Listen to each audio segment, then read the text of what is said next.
ओम नमो भगवते रुद्राय। नमस्कार दोस्तों, आज के इस वीडियो में हम श्रवण करेंगे शुक्र प्रदोष व्रत की कथा। इस व्रत की कथा के श्रवण मात्र से ही महादेव जी की कृपा की प्राप्ति होती है। जो भक्तगण प्रदोष का व्रत करते हैं या फिर प्रदोष व्रत के नियमों का धारण करते हैं, उन्हें अनिवार्य रूप से शुक्र प्रदोष व्रत कथा, प्रदोष व्रत की कथा को श्रवण अवश्य ही करना चाहिए।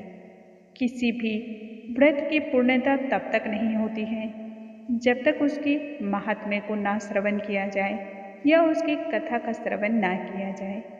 यह कथा के श्रवण मात्र से ही मनुष्य का कल्याण होता है। जीवन के सभी दुख दुर्भाग्य दूर होते हैं, सुख शांति समृद्धि की प्राप्ति होती है। जीवन में सिर्फ और सिर्फ मनुष्य को सभी प्रकार की कामनाओं की सिद्धि होती है। इसलिए प्रत्येक भक्तगण को यह कथा अवश्य ही सुननी चाहिए। शुक्रवार को पड़ने वाले प्रदोष व्रत को शुक्र प्रदोष व्रत के नाम से जाना जाता है। आइए आज के इस वीडियो में हम सुनेंगे महादेव जी और माँ पार्वती की प्रसन्नता के लिए शुक्र प्रदोष व्रत की कथा। सबसे पहले भगवान भोलेनाथ का हम जयकारा लगा लेते हैं और फिर कथा आरंभ करते हैं। श्री शिवाय नमस्तुभ्यम, हर हर महादेव। प्राचीन काल की बात है, जन मानस के कल्याण हेतु सभी के पूजने पर सूत जी ने इस व्रत की कथा को बतलाया था। सूत जी कहते हैं, प्राचीन काल की बात है, एक नगरी में 3 मित्र रहते थे। तीनों ही मित्र में बहुत अधिक घनिष्ठता थी। उनमें से एक राजा का बेटा, दूसरा ब्राह्मण का बेटा और तीसरा सेठ का बेटा था। राजा का बेटा और ब्राह्मण के बेटे का विवाह हो चुका था। इधर विवाह तो सेठ के पुत्र का भी हो गया था, परंतु सेठ के पुत्र का अभी विवाह के बाद भी गौना नहीं हुआ था। एक दिन तीनों ही मित्र आपस में बैठ कर के हंसी ठिठोली कर रहे थे। तीनों ही मित्रों में आपस में चर्चा चल रही थी स्त्रियों के विषय पर।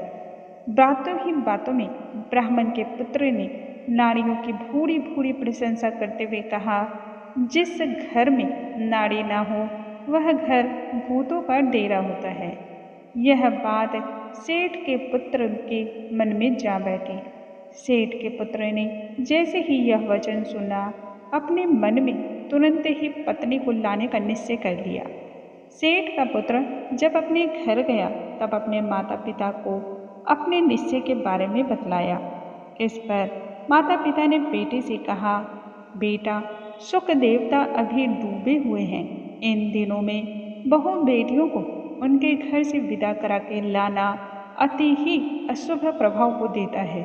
अतः तुम्हें शुक्र उदय होने तक जरूर इंतजार करना चाहिए। इसके बाद है तुम अपनी पत्नी को विदा करा के ले आना। परंतु सेठ के पुत्र के मन में वह बात जो बैठी हुई थी, उसने ना तो माता की बात मानी और ना ही पिता की बात ही सुनी। अपनी ही जिद पर अड़ा रहा और अपनी जिद के अनुसार पत्नी को लिवा लाने के लिए ससुराल जा पहुंचा। ससुराल पहुंचते ही उसने अपने अंदर चल रही विचारधारा को सास और ससुर के समक्ष प्रस्तुत किया। सास ससुर ने भी अपने दामाद को उसे इस प्रकार के किसी भी प्रभाव को लेने को मना किया। सास ससुर ने अपने दामाद को अच्छी प्रकार से समझाने की कोशिश की कि शुक्र देवता के अस्त होने पर विदा करा के ले जाने से तुम्हारे लिए मुसीबतें बढ़ जाएंगी, परंतु वह हार नहीं माना और आखिरकार सास ससुर को अपने दामाद के आगे विवश होकर के झुकना पड़ा। भारी मन से कन्या को विदा कर दिया। अभी पति और पत्नी नगर से थोड़ी ही दूर बाहर निकले थे कि उनकी बैलगाड़ी का एक पहिया टूट गया। इतना ही नहीं, बैल की एक टांग भी टूट गई। इससे सेठ के पुत्र और उनके पुत्र वधू को काफी अधिक चोट आई। सेठ का पुत्र फिर भी आगे चलने का प्रयत्न जारी रखा। अभी थोड़ी ही दूर आगे गए थे कि तभी डाकुओं से भेंट हो गई। ससुराल से बहुत सारा धन, धान्य, अनाज और सुख संपत्ति सौभाग्य के लिए बहुत सारी सामग्री सास ससुर ने दे रखी थी। उन्होंने बेटी को विदा किया था, अतः उन्होंने अपने नियम का पालन किया था। वह सभी डाकू लूट कर ले गए। धन धान्य से लुट जाने के बाद सेठ का पुत्र रोता बिलखता हुआ अपनी पत्नी को साथ लेकर के अपने घर जा पहुंचा। अभी दरवाजे पर पैर ही रखा था कि एक काले सांप ने उसे डस लिया। झट से उसके पिता ने वैद्यों को बुलवाया और वैद्य ने जब सेठ के पुत्र की स्थिति देखी तब उन्होंने घोषणा किया, क्या आपका पुत्र मात्र 3 दिनों का ही मेहमान है, 3 दिनों बाद वह मृत्यु को प्राप्त हो जाएगा। इस घटना का पता चलते ही ब्राह्मण का पुत्र ने सेठ जी को अपनी राय दी। कहा, चूँकि आपके पुत्र ने शुक्र के अस्त होने पर पत्नी को विदा कराकर घर लेकर आया है, इसलिए इस प्रकार की मुसीबतें आ रही हैं। यदि अपने पुत्र के आप प्राण बचाना चाहते हैं तो तुरंत ही पत्नी के सहित पुत्र को उसके मायके भेज दी जाए, तभी पुत्र के प्राण बच सकते हैं। यह सुनते ही सेठ ने निर्णय दिया और अपने पुत्र तथा पुत्र वधू को उसके मायके वापस भेज दिया।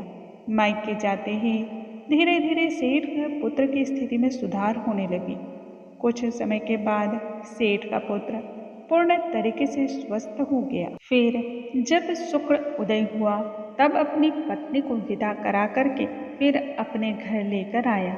इस घटना के बाद दोनों ही पति पत्नी शुक्र प्रदोष का व्रत रखने लगे और महादेव जी की पूजा अर्चना करने लगे। इस व्रत के प्रभाव से उन दोनों का ही जीवन सुखपूर्वक व्यतीत होने लगा। जब उनमें इस जन्म को, इस शरीर को त्यागने की पारी आई, तब महादेव जी के दूत उन्हें लेने आए और उन दोनों की आत्माओं को लेकर के वह दोनों ही दूत शिव धाम को गए। इस प्रकार से मृत्यु के बाद भी उन्हें शिवलोक की प्राप्ति हुई, भगवान शिव की कृपा की प्राप्ति हुई। इसलिए प्रत्येक मनुष्य को भगवान शिव की पूजा करनी चाहिए, आराधना करनी चाहिए, उनके नियमों का पालन करना चाहिए तथा दान पुण्य करने वाले मनुष्य के ऊपर महादेव जी की कृपा सदैव बरसती रहती है। बोलो हर हर महादेव, जय शिव शंभु, जय भोलेनाथ। दोस्तों, इस प्रकार से आज के इस वीडियो में हमने सुना शुक्र प्रदोष व्रत की कथा। कल के वीडियो में हम जानेंगे एक नई कथा, नया अध्याय और हम फिर से मिलेंगे। तब तक के लिए नमस्कार दोस्तों। कमेंट बॉक्स में हर हर महादेव लिखना बिल्कुल ना भूलें।